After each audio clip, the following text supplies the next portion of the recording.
How much power should a president have?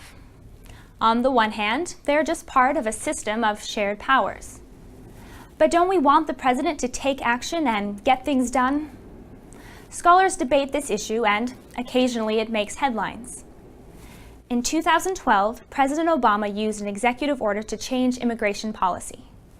It allows those under 30 who came here before age 16 and pose no criminal or security threat to stay.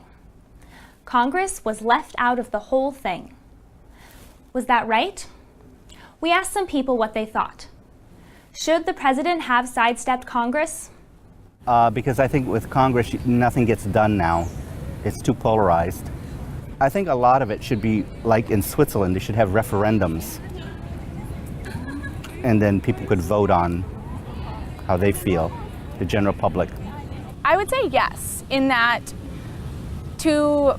he did it with the idea of protecting individuals, and whenever you go to Congress and you have to get the say of a lot of people, you are prolonging the process. I could kind of agree with the president. I mean, because he is a minority, and he could kind of understand how it is, how it can be tough for minorities, and the whole background with having immigrated kids coming in here, or just people in general. So I feel like he can have a better perspective than other people. So some people think President Obama was right. Congress is less efficient than the president. It takes longer to get a bill through Congress than it takes the president to issue an executive order. And increasing polarization has made it harder for Congress to agree. Sometimes the president does act in the best interests of all the people. For example, President Truman acted on behalf of African American minorities when he used an executive order to desegregate the Army. It was very unpopular with many whites and many in Congress, but it was the right thing to do. But does this mean that we should give more power to the president? Let's hear from some people who said no. It shouldn't be by himself. It should pass through the Congress and see everybody else's opinion, not only his.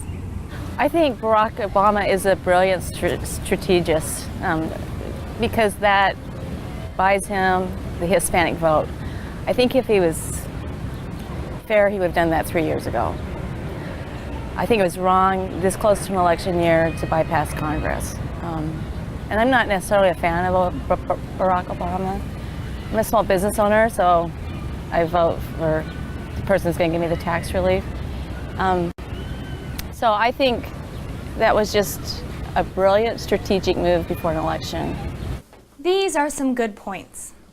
Some people think one individual should not be allowed to bypass Congress.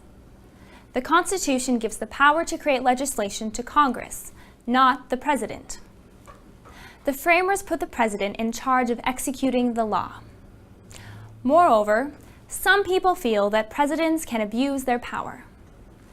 When President Obama issued the executive order, he may have just been trying to win the Hispanic vote just before the election. Presidents seem to have ever greater powers. Is that a good thing? Should the president be allowed to eclipse the powers of Congress by using executive orders when it's the right thing to do?